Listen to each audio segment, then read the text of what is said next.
حضرت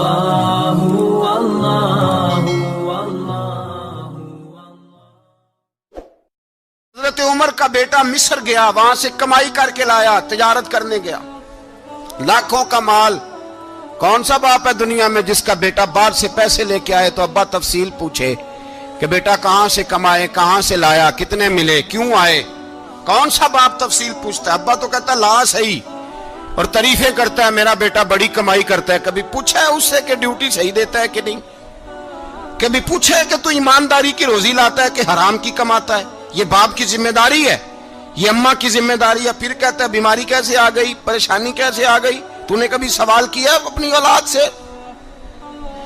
حضرت عمر فاروق رضی اللہ تعالیٰ عنہ کا بیٹا مصر سے پیسے کما کے لایا تو جناب عمر نے بلایا، فرمایا بیٹے اتنی تو تیرے پاس راس ہی نہیں تھی، تھوڑے سے تو پیسے لے کے گیا تھا، اتنی کمائی کیسے ہو گئی؟ اتنے تو پیسے نہیں تھے صاحب، کہاں سے کمائی لائے؟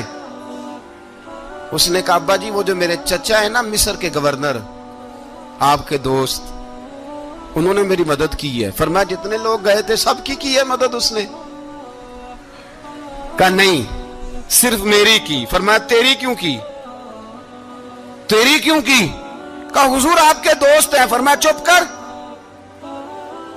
حضور انہوں نے مجھے اتنے پیسے دیے، میں نے کاروبار میں ڈالے تو نفع آیا تو میں ان کی رقم دے کے۔ فرمایا خاموش ہو جا، باقی جتنے لوگ گئے تھے سب کی مدد کی اس نے؟ کہا نہیں حضور صرف میری کی۔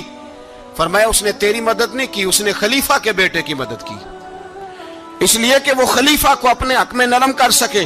فرمایا آدھا مال تیرا ہے، آدھا مال غنیمت کا ہے، مال خزانہ کا ہے، مسلمانوں کا ہے، اس لیے کہ تو جو وہاں سے مال کما کے لایا ہے وہ اپنے باپ کے خلیفہ ہونے کی وجہ سے کما کے لایا ہے، لہذا رکھ ادھر۔ یہاں کہتے ہیں کدھر سے آیا، کیسے آیا، کون